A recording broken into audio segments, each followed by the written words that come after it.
So this is Nifty chart. Last time we discussed about this resistance जिसे price ने Nifty ने तोड़ा, ऊपर एंकर वीवैप का रेजिस्टेंस लिया, फिर ब्रेक किया और इसी को रेजिस्टेंस लेके ये जो विक बना है इसी को टेस्ट करके ये फाइनली टूट गया। सिमिलर पैटर्न यहाँ भी बना था, अगर आप देखोगे कि दिस मतलब इस तरीके से हुआ था कि इसके ऊपर गया, रिबिक बनाया, साइडवेज गया 2-3 दिन, फिर उसके बाद करेक्शन आ गया। सेम हैपेंड हियर, 2 दिन का साइडवेज फिर ब्रेकडाउन। ब्रेकडाउन में क्या हुआ, इंपॉर्टेंट सपोर्ट टूट गया एंकर वीवैप का, इसके नीचे आ गया। This green candle should be red basically and this should be green,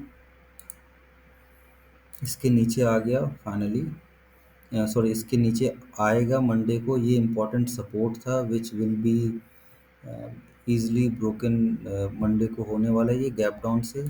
अब इम्पोर्टेंट सपोर्ट के नाम पे मुझे जो दिखता है 21,800 दिखता है, उसके पहले कोई सपोर्ट एज सच दिखता नहीं है। उसके पहले हमें सिर्फ रेजिस्टेंस ढूंढना चाहिए। लेट से यहाँ गैप डाउन होता है तो यहाँ से अगर by any chance it test this level, क्योंकि आरबीआई पॉलिसी एक दिन बाद है, we don't know what is going to happen, but ठीक है, वी विल नॉट एंटिसिपेट। तो इम्पोर्टेंट रेजिस्टेंस इज दिस 22,780 के लेवल पे इम्पोर्टेंट रेजिस्टेंस है। और अगर आप ढंग से देखोगे तो रेजिस्टेंस ये भी है, बन सकता है दिस। क्यों? क्योंकि यहाँ पे एक गैप भी हुआ है और ये कंसोलिडेट किया है, तो 22,500, मेरे 22,500 से 22,700 के रेंज में काफ़ी ज़्यादा रेजिस्टेंस दिख रहा है। और तो गैप डाउन में के बाद हमें अगर पुल बैक आया भी तो this is going to be an important resistance.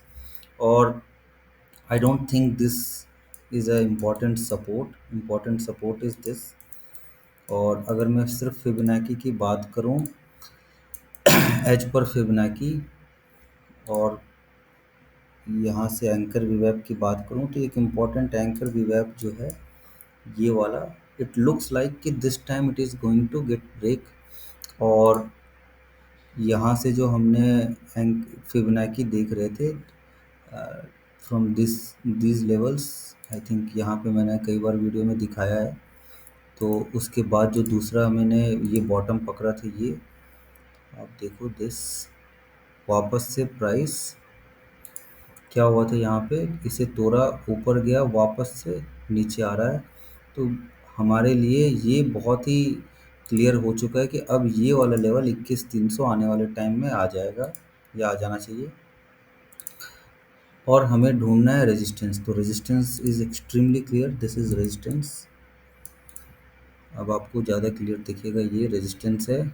और अगर मैं सपोर्ट की बात करूं तो एक सपोर्ट ये, एक सपोर्ट ये बनने वाला है।